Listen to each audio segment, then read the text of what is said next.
I am possible. I'm possible.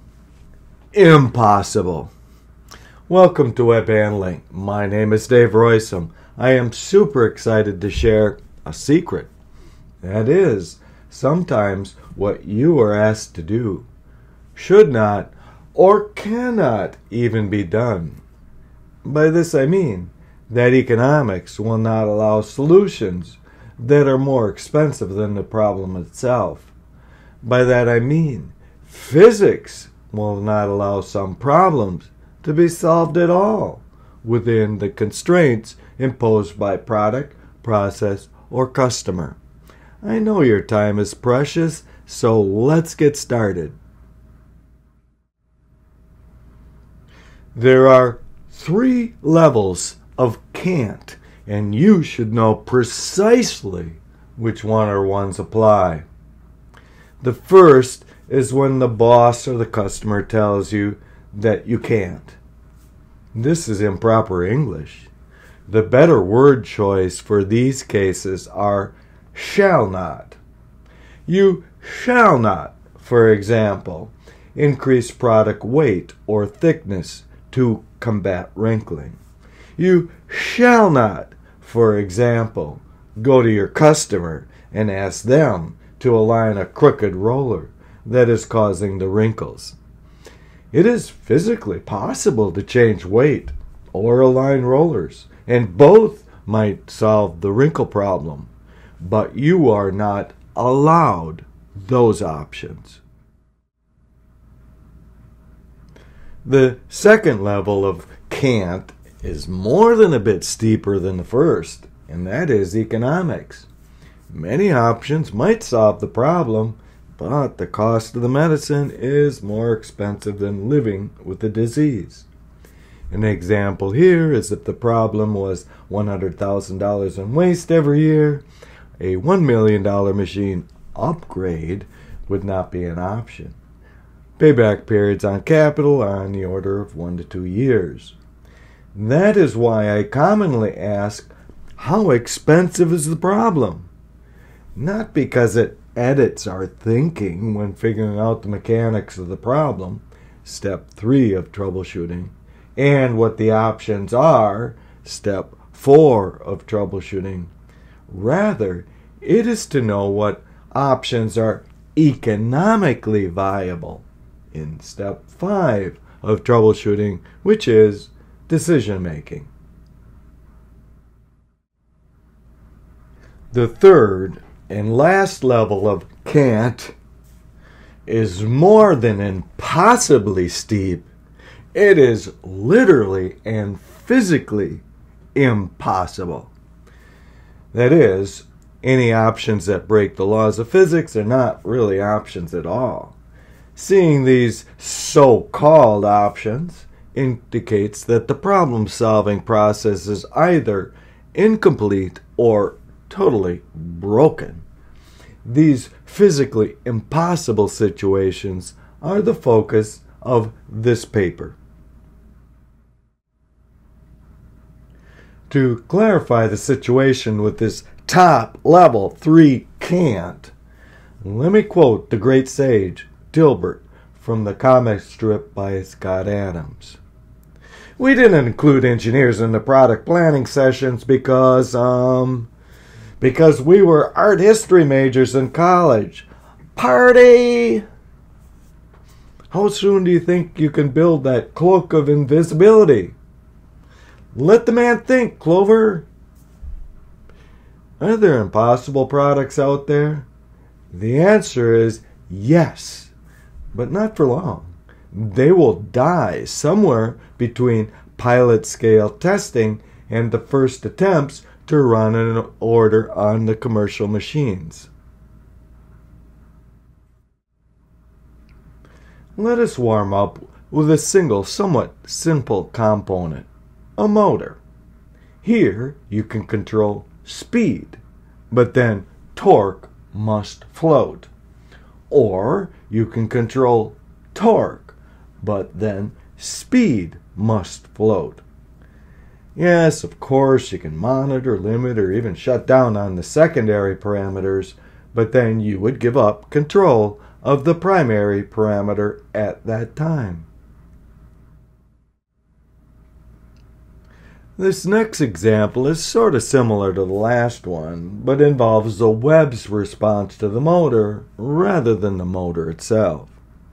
Here, you can control draw with the motor, but then tension is uncontrollable using only that motor. Or you can control image or roll length with the motor, but then tension is uncontrollable using only the one motor.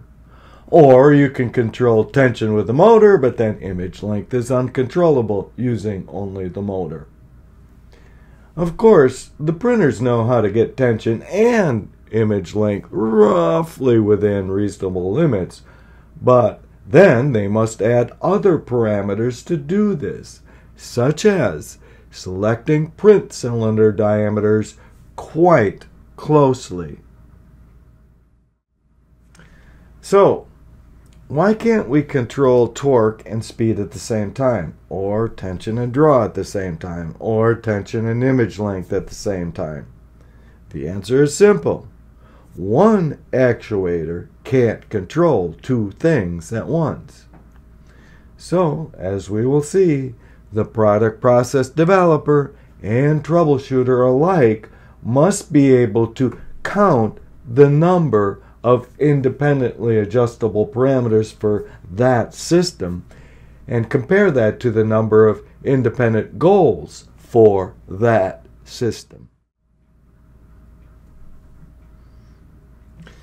Well, Dave, you say, what about nested loops or feed forward for motor control? My response is simple. All loops and all feed forward and all limits are to support the one goal, which is tension control in this example. So here, for example, we don't say speed control with load cell trim. We simply say load cell tension control, knowing full well that there are many things going under the hood, as they say. However, not every pair of goals is impossible. For example, you could control web tension with a motor and web CD position with a guide and have them both mounted on the same assembly. Just be careful, because the motor and the guide may be both competing for the same resource, traction, and thus both together may not have the authority to do their respective jobs as much as if they were not mounted together on the same guide assembly.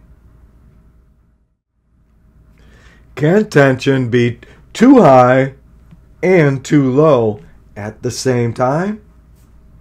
Absolutely, as shown from an example from my award-winning Web101 class. You can have the front edge loose and baggy enough to make wrinkles upon entering a nip, and at the same time have web breaks on the back side because you tried to pull out the bagginess to try and reduce the slack wrinkles. So here the web is crooked, but you can have similar results if the roller or nip were crooked. Too high on one side, too low on the other side at the same time. So let us move on to a few product process control examples. Calendaring is quite common in many web industries for any number of value-added process reasons.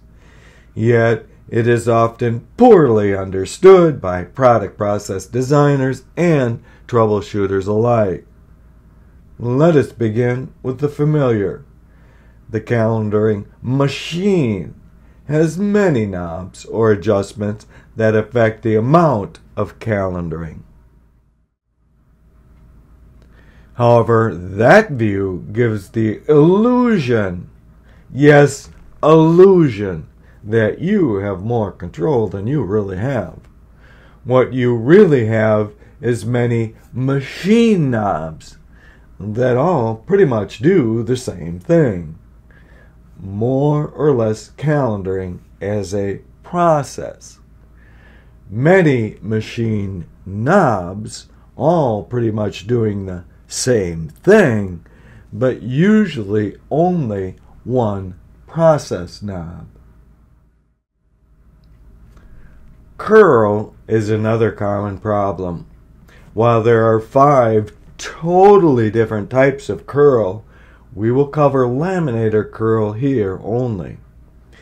If we hold the material constant, we only have 2 things that we can adjust with respect to curl, the 2 tensions entering the nib. However, because this is web handling, we also must keep both plies happy with suitable tension.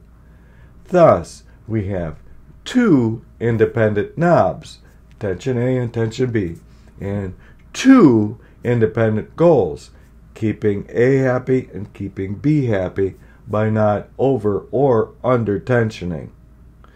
No problem so far. However, problems will almost certainly arise because we need to do much more than just keeping the web happy. We also must keep the end-use customer happy by having a sufficiently flat web. Without going into details here, because they are well covered in my award-winning and trademark Web101 class, there are up to a half-dozen more goals or constraints on laminator curl mechanics. Many goals, but only 2 knobs to solve those many goals. The problem is over-constrained, and it may be literally and physically impossible to keep everybody happy at the same time. Another commonly misunderstood process is winding. The elementary concept here is that many, if not most, so-called winding defects are sensitive to wound roll tightness. In this regard, you may have 2, 3, 4, or even 14 adjustments on the winder that affect wound roll tightness. Yet, these knobs give you the illusion that you have more control over tightness than you actually have as a physical process. Again, details are covered in my Web 101 class and elsewhere. Thus, as a process, the wound roll has only one knob, and that is tightness. The many different machine knobs are not independent. They all do the same thing. Tension makes the roll tight, nip makes the roll tight, torque makes the roll tight, and speed makes the roll loose. Even material properties affect roll tightness. In fact, a lot. However, at the end of the day, the roll is only tight or loose or somewhere in between, and no matter what knob or combination of knobs you use, many machine knobs, only one process knob. So, if you truly understood the previous discussion, you would know, maybe, why you have so many knobs and how they might be useful. So, for example, if tension is giving you trouble, then decrease it and increase the nip in its place. Similarly, if nip is giving you trouble, then decrease it and increase tension in its place. At the end of the day, the roll is precisely the same tightness without either the tension or the nip specific problems. As another example, if you have a loose defect, increase all the knobs to the extent needed or possible, and vice versa for tight defects. The wound roll does not know which knob or combination of knobs made the tightness. Of course, I've simplified the problem here, and there's much more to say about winding TNTs not covered here, such as taper and curves. However, those adjustments are no different in essence to what we've just discussed and are well covered elsewhere.